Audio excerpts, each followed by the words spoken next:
Mike with Motorrad Audio, and this video is going to cover installation of our Apple CarPlay Android Auto device that also includes front and rear DVR cameras. It's going to be for the K1600s with the TFT screen specifically. We'll cover the full installation on this bike. This is a B, so the rear camera mount will be the same if you have a GT or GTL, but the installation on the very back end may vary slightly, but should be very, very simple for you to figure out from that point. Everything else on the front will be the same. So let's go ahead and get started. So first we're going to go over the contents of the two systems. So here we have the Bike2Play without the DVR and cameras, and there we have the Bike2Play with the DVR cameras. So if you got the basic version with just the Apple CarPlay and Android Auto, it's going to come pre-mounted on the bracket, so it's kind of ready to go, pre-taped and everything else. You'll have a USB attachment that'll allow you to plug it into the USB in the top of the bike that we'll cover in a minute. You'll have a universal bracket that comes with the kit in case you ever change bikes later. You'll have a shield that will screw onto the top if you want to help cut down on the glares, and you'll have some various packages of miscellaneous parts, that sort of thing, that you can use during the installation or for future installations should you switch bikes, that sort of thing. The main power harness will be with it as well, which will have the T-harness to cover plugging it into either one of the accessory ports or other ports that we'll be showing you here in a minute. The differences to the one with the DVR is the mount is going to be different. Same type of mount, but you'll have magnets here that just allows this to be removed so you can get to the SD card. That'll be mentioned again in the video. There might be some things in the video that overlap because we've done some edits and shot some previous video that'll be spliced in with this. So we'll cover that again. You'll also have a rear camera assembly that you'll see later that will already be mounted on the bracket and everything ready to go. You'll have a front camera, and then in the bag there will be all of the various mounts for the front camera, as well as some extension cables for the camera's front and rear. They will be labeled on here so you actually know which one is front, which one is rear, so the images won't be reversed, things like that. So let's get into some of the installation details now. All right, so for this installation, we're going to be removing the screen here, this front grille here, and then this side panel or top panel going across to be able to loosen this panel up for routing our rear camera cable to the back. So your camera in the back is going to be mounted to the license plate frame or right below the license plate there. Your screen is going to be right here, and your front camera is going to be tucked right up in here. So we do have each of those temporarily or stuck on there, but the cables have not been run yet to kind of show the rest of the details to that. So first things first, we'll get to mounting the unit on the top here and then get into the rest of the wiring. So first things first, we're going to go ahead and remove the OEM screen. So turn your key on, go ahead and motorize up the windscreen to get that out of your way. Pop open the top case and remove these top two screws that are holding the screen on.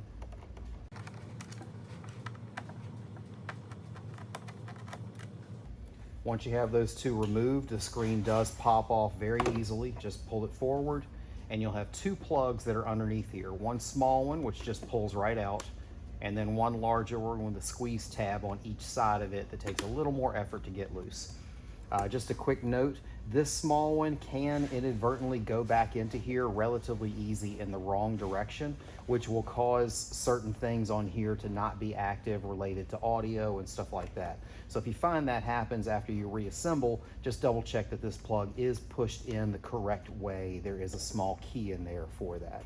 So go ahead and get our screen out of the way. And then this is where you're going to be sourcing power for the unit. There's a power plug here that feeds the cell phone charging. Our unit is going to T-harness into this, so this will still charge your phone. It will still be functional after installation, but you'll be sourcing the power here that will automatically turn off a minute after the bike is turned off. It is not something that is active when trickle charging the bike and things like that, like your other power ports would be. So it's going to be a little better power source than using the power ports. You could use the power ports if you so choose to, but this is going to be a better source than those would be. So next step, is going to be to go ahead and remove this grill assembly. So we're going to go ahead and start removing some of the screws for this, and then we'll need to pull this winglet off to be able to get this the rest of the way off, because this does overhang and kind of get in the way. So we'll go ahead and pull this screw for the grill emblem, so to speak, here. There's another screw right above that one.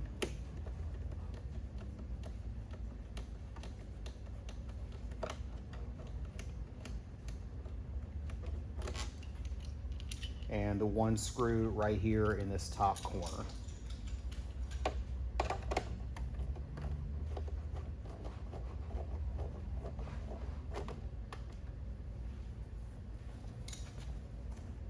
Once you have those out, we're going to need to remove this winglet here. If you look in from the front, there's going to be one screw right here that puts tension on this to hold it in place. So we'll go ahead and put our Torx up in there.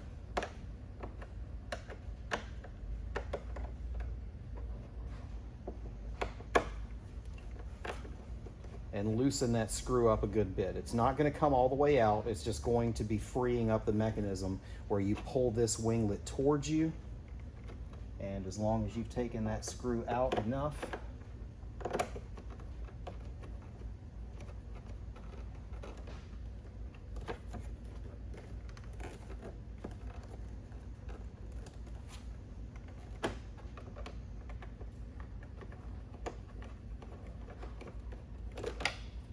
this will pop off.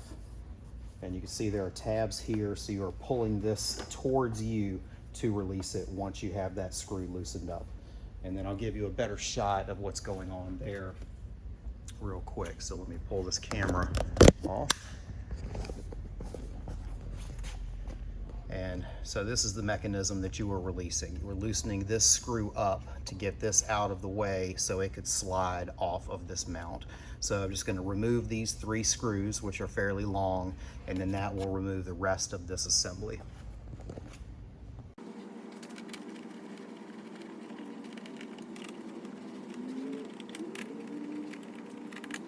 So now that we have the winglet off, there will be a small triangular cap that's down in here. You can pull this wing out of the way to give yourself a little bit more room and remove that one screw. This is a long one as well.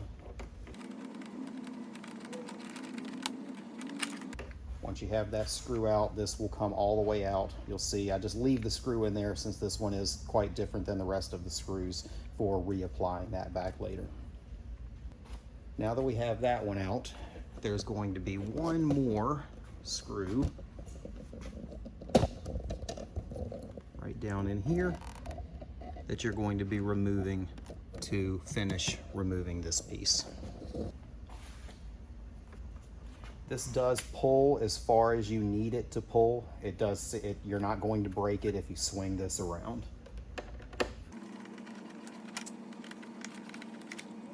Now that we have that screw out, you're simply going to pull out on this grill. There's multiple snaps that hold it in place and remove it out. So for the front camera, this is the end of the disassembly that you would need to do, because that cable will route through the way that we're going to show you here in a second. If you're also doing the rear camera, then you will need to remove this plastic piece here, which will be a screw right here near the triple tree, and then one more screw down here on this front, and then that will pull that way to remove.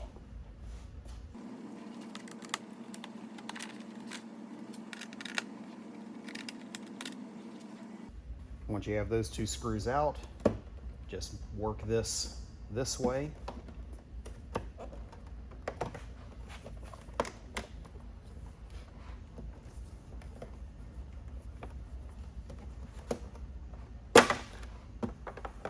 And release. This has the FM antenna on it, so you'll just squeeze the tab here to unplug your antenna and be able to set this to the side. Okay, so the next step is going to be running our front camera cable. I did find that removing the speaker pod is going to be necessary to actually be able to show you the wire route that we're using. And then I'm also going to tape a yellow wire to this to be able to visually see it better going down through this hole, because getting the camera in there is kind of difficult to do while also pointing things out. So I'm going to go ahead and get my camera remounted. What you're seeing here is going to maybe be a little bit different. If you have the OEM pod, you'll have 3 screws that will remove that pod. Ours already had our 6.5-inch upgrade, so I went ahead and removed the 1 screw that locks that in and then releases it from the hole. So let me get my camera remounted and I'll give you some details here. Okay, so for ease of wire routing, you'll want to take one of the wire ties that was included and take this end of your camera extension, the one that does not have the little screw down part of it. This is going to be the end that's going towards your camera. So you'll want to tape that to your wire tie to be able to fish that through. So I'll get that taped up here real quick and then I'll be right back. Okay, so I'm back with our cable taped to our wire tie, and I've got this yellow lead again to be able to show you the finished product. So I'm going to go ahead and fish that down through here.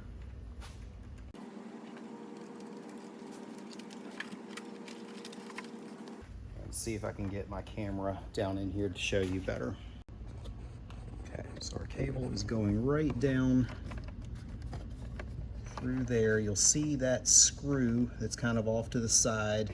That gives you at least a little bit of a visual of where this wire is going and fishing through. And then on the other side, it's going to be coming down underneath here.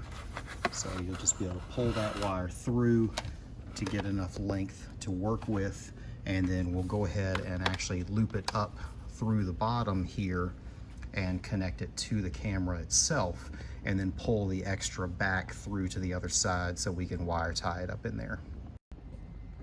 Okay, so now that we have our cable dropped down in here, you'll bring your camera cable down. There's a little bit more of a gap here in the center portion between the radiator and that front cowl that will drop down, and then reconnect your cables here. Once you've connected those, we're going to back feed them. There's not much to tie to underneath here. You could certainly use a wire tie pad if you want to and stick it right here to tie to. What I'm going to do is actually pull this up backwards through the hole and then tie it on the other side where there are some other things to tie to. So I'm going to connect those together real quick and then show you where to wire tie that. Okay, so our wires are now connected. One side note while I'm here, when you are applying this standard camera mount in the front, definitely make sure you wipe that down with some alcohol or something just to make sure you get a good adhesion. Once it's on there, it's on there. You're not really gonna have to worry about it coming off, but you definitely don't wanna stick that on dirty plastic. So what you'll wanna do now is feed that cable back through this hole. You'll probably need both hands because at the other end, the bigger connector is going to snag on things.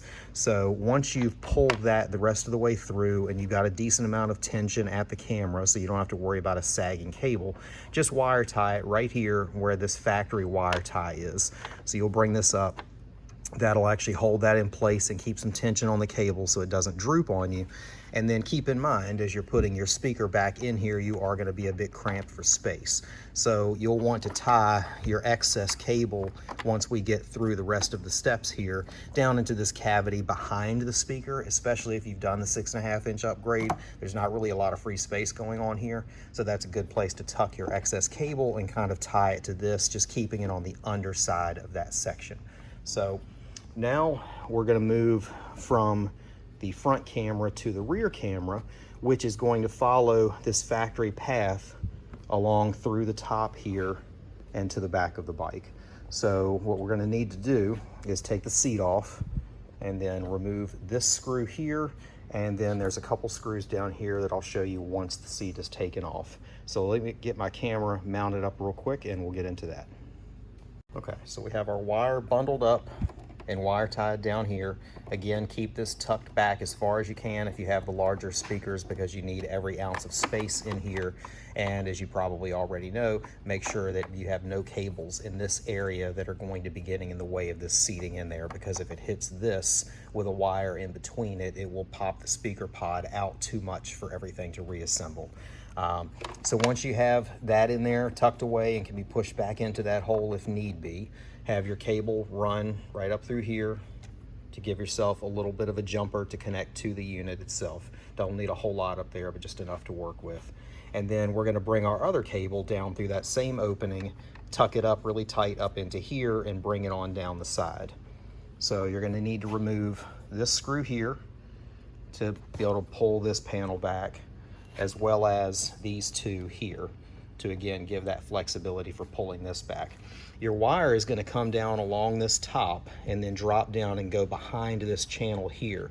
So depending on what all you've run in this bike, if anything, this may be a really easy run underneath this because it's fairly hollow, or if, like in our case, we have lighting, we have amplifiers, we have signals for the rear speakers, subwoofer, all kinds of things run through there, so it's really tight. You may need to unscrew these two screws to give you the ability to lift this up to run the cable underneath it. Then you're just going to follow the factory channel going through here, follow up underneath the amplifier factory tuner module here, and come out on this other end. And then you're simply going to run it down through here using one of the wire ties or what have you to go down through that channel. In the back of the bike, we're going to be removing these two screws, which are made for accessing the tire, and you'll be able to lift this fender up to access where the cable goes through the factory grommet right there. So I'm going to go ahead and set up the camera on a stand and get all these screws out and then kind of walk you through that process.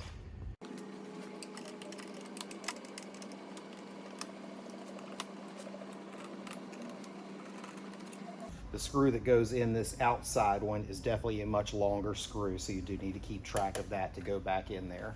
So once you have those three out, you're able to pop this up and kind of separate it from the center. And that's going to give you the basis of your wire path that's going up the side here.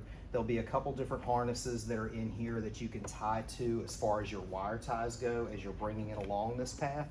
And then when you get to this area here, you can either tuck it underneath this that will hold the wire in place when you snap these prongs back down, or you can use one or two of the wire tie mounts that we included in the package to double stick those right here and wire tie those cables. So again, depending on how many cables you have on that wire path will dictate which route you'll be able to go. So you'll want to grab your cable, and just like the other one, you're going to have your end with the little screw cap on it is going to be here at the unit itself.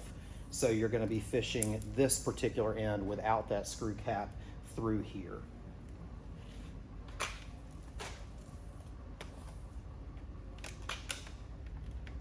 Bring our piece up through, giving ourselves about the same amount of length we had before. The front and rear camera cables do matter. If you have them reversed, you will end up with a reverse image on them because one's a mirror image of the other. So you do want to do something to mark the cables that you've run through, at least mark one of them to know which one is rear, which one is front. Piece of tape, whatever the case may be. So I'm going to grab a piece of blue tape, throw that on there just to mark it for myself. Okay, so throw a little piece of blue tape on my rear camera cable just so I know which one's which. And I'm going to go ahead and drop that down through that path that I discussed a little while ago. Bringing it behind this little wire holder tab that's on here. And throw a first wire tie on just to make sure that it's not going to go anywhere or fall back through the hole as I'm doing the rest of this run.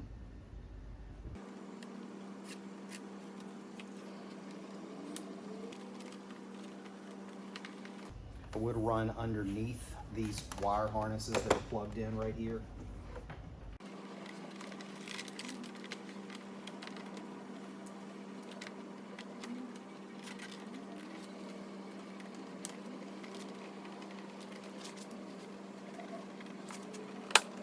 Once you have it down this channel, you can go ahead and snap this back into place. Again, if you've tucked that wire up into here, that will hold it because those tabs are keeping it pinned over that direction. Pop it back open to bring it down to this lower position though. And then, like I said, you'll either be able to tuck underneath here pretty simply and bring it up through, or you can loosen these two screws to be able to raise this up. Once you've brought it around here, go ahead and wire tie it over here so you don't have to worry about this cable coming back around this corner.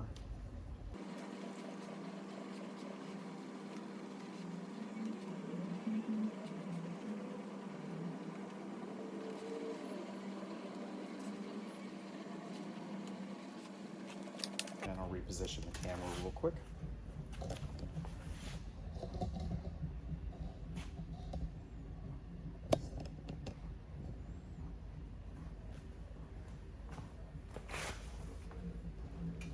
Bring your wires right up this factory channel on the side.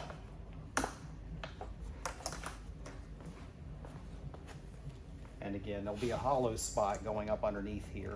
In our case, we have a lot of wires run through this, so I will need to likely loosen the screws up to hold this piece down. There's simply one large Torx right here behind the little pad that the seat sits on, and that will release that just enough to be able to bring that up for running your cable underneath. Okay, so what I did here is remove the T30 from each side that holds this bracket that goes above the tuner. There's one here and one there. This will free up and flip out of the way. This is the cable for releasing your seat, so obviously make sure that stays connected. But that gives you a wire path to go along with the rest of these wires and come up through here to get towards the back. And then we'll just put that bracket back down real quick. Okay, so we have this mounted back down with the screws going through it. You'll do just like before and attach a wire tie to the end of your wire. And it's a pretty easy fish right down in this back corner after you've removed these two screws that I mentioned earlier. And you'll just be able to fish your wire tie down to get down to the lower portion down here.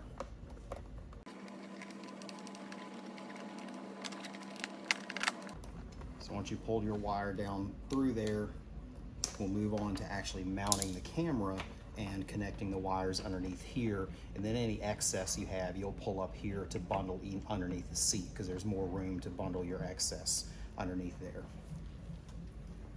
Okay, so back here we have the two screws removed, so this is kind of freewheeling. You can't really see with this angle, but I'll show you in a second with the camera that you have access to all of your wires and everything that you've run down here. So you're going to want to remove the factory license plate bracket, seen here. So this comes off. Our new mount is going to be going here where you have one screw hole that goes through the OEM location that is already here, and then one screw that is going to be added onto it to keep it from being able to spin side to side. So first things first, you want to push your rubber grommet out here, and on the other side, go ahead and feed your camera cable through the rubber grommet. You'll probably have to put a little slit in it or something along those lines with a razor blade to push that through to be able to feed that camera through there. So once you've done that, you'll basically reapply your mount for the license plate. And let's pull a little cable through here. And this mount, goes right behind here. But first, we'll take our screw with a washer for the bottom one here. Push that through. And snug that down. And then go ahead and put a couple of the factory screws back in the top. Should be able to see the previous imprints of these screws to know exactly where it lines up.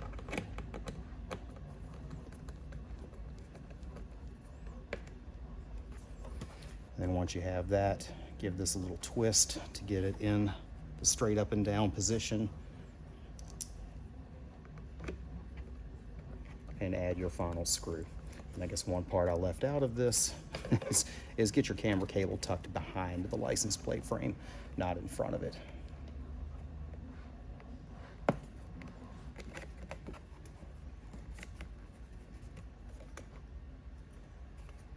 So I'm going to go ahead and pull this top screw.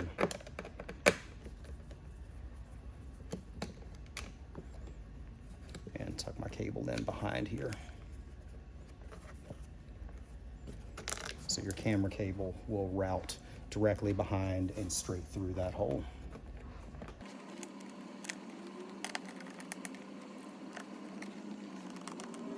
And tighten that down. And and snug up our Phillips head as well. And then you'll be able to reapply your license plate just like it was on there before. So underneath here, okay, so I wasn't able to use a camera stand for this part, but you'll see your grommet coming through. Obviously push that back into place and dock that in, and then run your wires along with the OEM wires that are coming from there. So whichever route your OEM cable takes, just follow that exact route. That way you still have the serviceability for the back tire here, and it doesn't get in the way of technicians. So if you're following the factory channel for the OEM light that's there, that's going to be the best route. We have a lot of different lighting, so there's a lot of stuff going on underneath here that you may not see. Once you've gotten that tied in as much of an OEM location as you can, you'll go ahead and then just feed that excess wire back up here and wire tie it off in a bundle just out of the way. And that's basically it for the back. So we'll get to the front and the mounting of the main unit here. Okay, so we're at the final stages of installation. This is where we're getting to actually installing the unit itself. So first things first, your power source is going to be right here. So this plug from the factory that sends signal up to the cell phone port, you're going to squeeze the tab and unplug that plug. You'll take your new cable with the T-harness on it, plug it right back in just like you did, or unplugged it, and that's going to take care of your power source. So you're going to have a bunch of things going on underneath here. So you want your short pigtails for your cameras, and then you'll need to bundle up the excess of your power cable because you can't shorten it due to this power box that's there. So you'll want to bundle this up, probably leave the box portion a little bit separate so you have some room to maneuver that and move it around, and get this down to a reasonably short pigtail that you'll be working with for connecting your unit to. So this is all going to be going down into this tray pocket hole right here. You don't want it just floating around in there because the mechanism for the windshield and things along those lines are way up in here if you were to get that far. But you'll be able to tuck this down in the hole with it wire tied and then tie it off to these cables here that are for the factory screen that will keep it from going way up in the hole out of the way. So grab some wire ties, bundle that up with a little bit of a pigtail, and I will get some of this stuff tucked out of the way so you can see a little bit better. Okay, so I have my wire tied up bundle tucked down in there. The wire bundle will house right down underneath this plate here, so that's not really going anywhere. This box having a little more weight and being plastic is the piece I would suggest going ahead and wire tying to your factory bundle. That'll just keep it from clacking around in there as you hit bumps, that sort of thing. And we have our 3 cables that'll be connected to the unit itself. And then obviously we still have our OEM plugs here free for when the screen goes back in. You just need to keep this piece clear for the screen snapping on, and these 2 slots down here free for that as well. So now the next step is going to be actually mounting our unit itself before starting the full reassembly. So what you'll want to do is go ahead and snap this back down, clean this off with some alcohol if you have it, just to get a nice clean surface for mounting this. Let me reposition my camera real quick. Okay, so the unit that you have will be one of 2 ways. It'll either be one that has the magnets for removal, or it'll be one that is a permanent mount that goes on here. So one thing to keep in mind, if you're doing the one that is magnetized and you want to be able to remove the unit, you are going to have to leave 16 inches of cable exposed behind the screen, kind of tucked in out of the way. So it's not the most convenient, but it is something that is an option. Most likely you're doing the permanent mount version, so you won't be able to take the screen off of the mount for this particular part. But you'll want to go ahead and just snap the screen on there loosely, sit on the bike, sit it straight up and down, and get your screen centered. This is something that's hard for me to do while videoing, of course, but do the best I can to get this in the middle visually to make sure everything is lined up properly. Once you've done that, go ahead and take a couple pieces of painter's tape, masking tape, whatever the case may be. Mark right at the edge of each side to give you something to line it up with. That way, when you put it on there with the tape, you kind of have one shot to go ahead and get this stuck properly.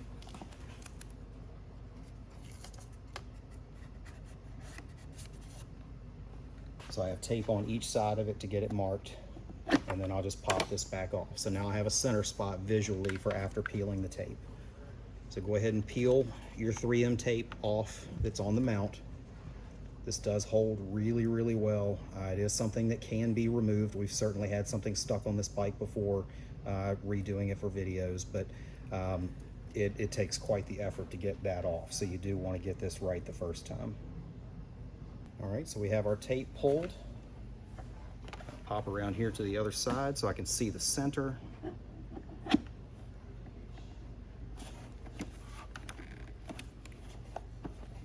And just push that into place.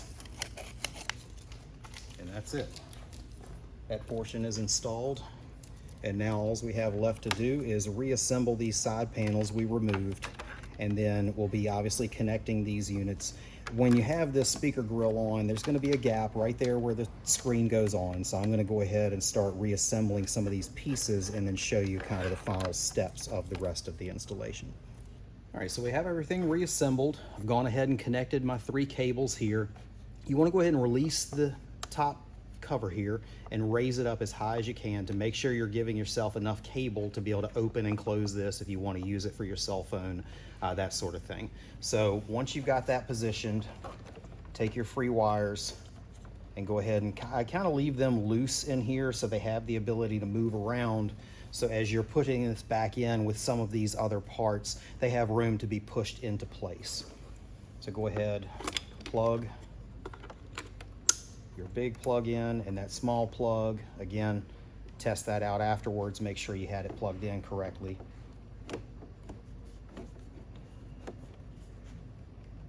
And go ahead and pull these wires over to the side for that little exit area and snap your screen back on. So now we have enough give in these wires to open this, but when you bring this down, they can tuck down in behind the screen visually so you don't really see those as much.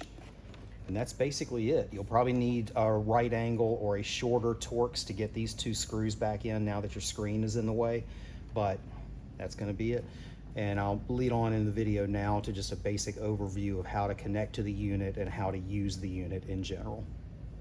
Okay, so this will be a quick overview of how to connect to our Apple CarPlay device and how to go through some of the functions on it. So first things first, obviously, turn the bike on. And the 2 systems will boot up. Your original OEM Bluetooth connections will all stay the same. So if you're connected to a helmet, connected to the bike, anything along those lines, you're still going to be pairing via Bluetooth to those just like you were before, but then you'll be adding this as an extra control piece, so to speak. So once the unit has booted up, you'll have your Apple CarPlay, Android Auto icons. If you did the version with the cameras, you're going to have your recorder camera option as well. If you did the one without the cameras, you'll have an Android Auto, CarPlay icons, and a setting icon. So the menu will be just a little bit more simple. If you want to make a connection to Android Auto or CarPlay, you just press CarPlay. That'll bring up this screen, which gives you an equipment name for the unit itself. You'll go to Bluetooth on your phone and find that name under your Bluetooth connections and connect to that, which will initiate the wireless CarPlay connection. You'll just walk through those menus on your phone, and once you're connected, it'll automatically revert to CarPlay.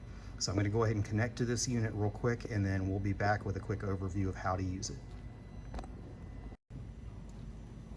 Okay, so I went into the Bluetooth menu, found the Bike2Play unit, hit connect, which then prompted me to connect with wireless CarPlay, which basically engages the Wi-Fi portion of it. So it's using Bluetooth and Wi-Fi both, so you do have to have those on your phone. It'll initiate a handshake with the Bluetooth to start the connection, and then it'll switch to Wi-Fi for the actual transmission of all this information. You'll notice here on the bike, we're still connected to our phone, just like we always were.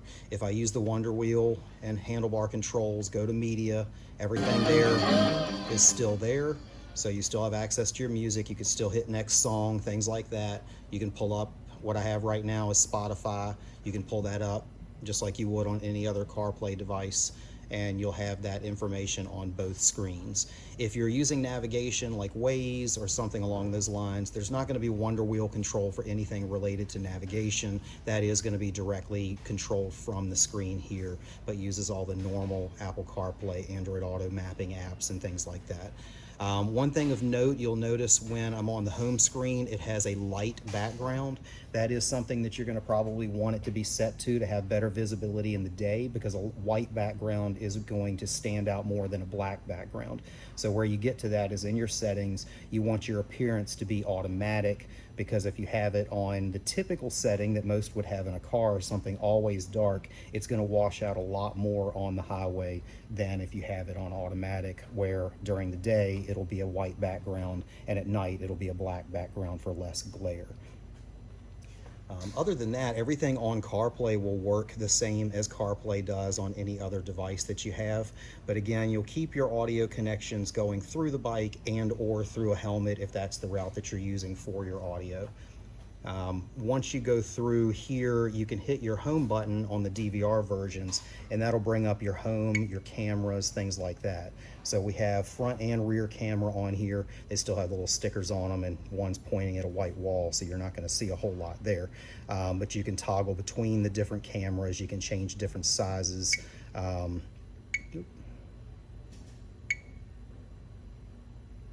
You can access the audio, the files.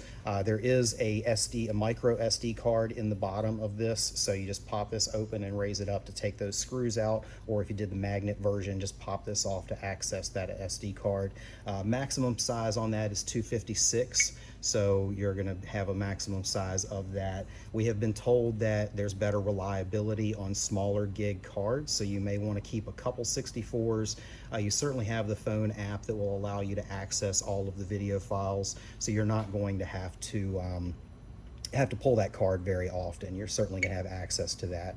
You hit this button here to toggle between the front and back cameras. We've got all kinds of stuff going on behind the bike, so you have to excuse all that. And you can also go to picture-in-picture, where you have one in a small screen, one in a big screen, and vice versa. You can use this full-time, so say you just wanted to put it on the reverse camera and actually have the stuff that's behind you. You can have that on the screen full-time, or you can go back to the home and back to your CarPlay. The cameras are recording all the time. They are going to eventually overwrite if you use up all of the space that's on the card. So if there's any issues, you have any kind of accidents or any events, you do want to go ahead and pull those off with the cell phone app. There's a QR code in the owner's manual that we would have emailed to you, as well as the PDF is available on our website under the listing of this unit. You'll be able to pull that up in the description as well for anything that's up to date along those lines. Let's see here. Camera resolution is 1080p front and back. So you do have HD video for both. A lot of people like to do different types of videos. So the video is normally going to have an overlay, or not really an overlay, but a border around it that has latitude, longitude, time based on region, and that sort of thing. If you want it for more of a promotional video, to where you just want video of you riding through the hills or through the twisties, you can go into the settings of the camera and turn stuff like that off. So just go to your camera, hit your settings button, and that will bring you up to a lot of the different, like the recording settings, how long of the recordings are, the resolution you want it set to, whether you want the date to be on there or not, whether you want the GPS info to be on there or not. All of that stuff will be underneath the settings button there. G-sensor, which is going to be something that saves as like an impact in case it thinks you've been in an accident, something along those lines. And you can exit right back out of here. And again, hit your home button. When you go into settings here, this is going to be more general settings as far as whether you're on kilometers or miles per hour. The language, there's going to be quite a few different languages to choose from in here. So depending on what region you're in, you do have some options as far as that goes. You've got your settings for your time. You can do your volume of your buttons. You do have a reset or a format of SD card. If the SD card is giving you alerts that it's full and you know there's nothing you want to save, you can format that from here without having to pull that. And you do have a screensaver that will blank it out after a certain amount of time if you wanted it to.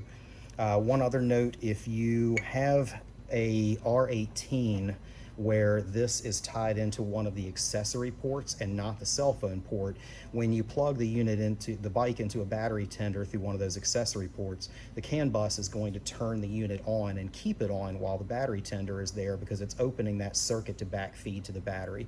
There is a power button right on the side of the unit. You just push and hold that button down to shut this down, so that way if you put it on a tender for the weekend or you put it on a tender for the winter or what have you, you can manually turn this off to have that not stay on the entire time. And if you are someone who occasionally wants to use the BMW Connected app, the Connected app and CarPlay and Android Auto all use Wi-Fi. The phone will generally default to Apple CarPlay or Android Auto for Wi-Fi, which will take the Wi-Fi connection from the Connected app. So you will not be able to use the Connected app at the same time as this for mapping. So if you want the Connected app to send the map to the screen, it has to be using Wi-Fi to do that, which means you're going to need to shut this off to actually access that. So say you're out in the middle of nowhere and you didn't plan ahead with having your maps downloaded to your phone and ready to go for a trip, you could go to the Connected, presuming you've actually downloaded them to that as well, and be able to use that navigation if you prefer at the time. But just so you know, you will not be able to run navigation here and music via CarPlay or something here. You are going to have to choose one or the other. You can't run both at the same time. The other functions of the Connected app will continue to work, but your navigation will simply be an arrow on the screen. It will not be able to give you the maps and things like that. I think that about sums up things when it comes to this. Certainly if you have any questions that I haven't covered in it or have any difficulty during connections, definitely let us know or contact ZZ-2. Between the two of us, we both have tech support that's available just about at any time. And again, if you have any other questions, just definitely let us know. Thanks.